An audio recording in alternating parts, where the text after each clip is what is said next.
ನಮಸ್ತೆ ಎಲ್ರಿಗೂನು. ಬೆಳಗ್ಗೆ ನಾನು ಒಂದು ವಿಡಿಯೋನ ಅಪ್ಲೋಡ್ ಮಾಡಿದ್ದೆ. ಸೊ ಯಾರು ವ್ಯಾಲೆಂಟೈನ್ಸ್ ಡೇ ಕಾಂಬೋ ಆಫರ್ ತಗೋತೀರಾ, ಸೊ ಅವ್ರಿಗೆ ನಾವು ಫೇಸ್ ಗ್ಲೋಯಿಂಗ್ ಆಯಿಲ್‌ನ ಫ್ರೀಯಾಗಿ ಕೊಡ್ತಾ ಇದ್ದೀವಿ 200 ml ಅಂತ ಅನ್ಕೊಂಡು. ಸೊ ಅದರ ಹಿಂದ್ಗಡೆ ನಾವು ಸ್ಟಿಕ್ಕರ್‌ನ ಅಂಟಿಸಿಲ್ಲ. ಸೊ ನಾನು ಹಿಂದಿನ ವಿಡಿಯೋದಲ್ಲಿ ಹೇಳಿದ್ದೀನಿ. ಸೊ ಯಾರು 400 ml ತಗೊಂಡಿರ್ತೀರ ಸೊ ಅವ್ರಿಗೆ ಸ್ಟಿಕ್ಕರ್ ಬರುತ್ತೆ.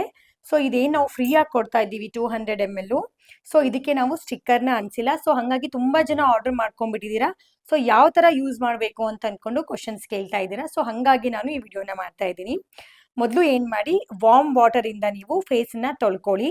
ಸೊ ಫೇಸ್ನ ತೊಳ್ಕೊಂಡ್ಬಿಟ್ಟು ಆಮೇಲೆ 5ರಿಂದ 6 ಡ್ರಾಪ್ಸು ಈ ಹನಿನ ಹಾಕೊಂಡ್ಬಿಟ್ಟು, ಈ ಆಯಿಲ್ನ ಹನಿನ ಹಾಕೊಂಡ್ಬಿಟ್ಟು ಸೊ ನೀವು ಫೇಸ್ಗೆ ಹಚ್ಕೊಳ್ಳಿ. ಸೊ ಯಾರ್ದು ಡ್ರೈ ಸ್ಕಿನ್ ಇದೆ ಅವರು ನೈಟ್ ಅಪ್ಲೈ ಮಾಡ್ಕೋಬೇಕು. ಆ್ಯಂಡ್ ಯಾರ್ದು ಆಯಿಲಿ ಸ್ಕಿನ್ ಇದೆ ಅವರು ಬೆಳಗ್ಗೆ ಸ್ನಾನದಕ್ಕಿಂತ ಮುಂಚೆ ಒಂದು 5-6 ಡ್ರಾಪ್ಸು ನಿಮ್ಮ ಕೈಯಲ್ಲಿ ಹಾಕೊಂಡು ನೀವು ಫೇಸ್ಗೆ ಮಸಾಜ್ ಥರ ಮಾಡಿಕೊಂಡ್ರೆ ಸಾಕು. ಆ್ಯಂಡ್ ತುಂಬ ಜನ ಕೇಳಿದ್ರಿ, ಸೊ ಹಾಗಾಗಿ ಈ ವಿಡಿಯೋನ ನಾನು ಮಾಡ್ತಾ ಇದ್ದೀನಿ. ಇನ್ನೂ ಬೇರೆ ಯಾರಿಗಾದ್ರೂ ಬೇಕು ಅಂತ ಅನ್ಕೊಂಡು ಹೇಳಿದರೆ ನಾವು ಕೆಳಗಡೆ ಒಂದು ನಂಬರ್ನ ಮೆನ್ಷನ್ ಮಾಡಿರ್ತೀವಿ. ಸೊ ಅಲ್ಲಿ ಹೋಗಿ ನೀವು ನಿಮ್ಮ ಆರ್ಡರ್ನ ಬುಕ್ ಮಾಡ್ಕೋಬೋದು. Thank you so much.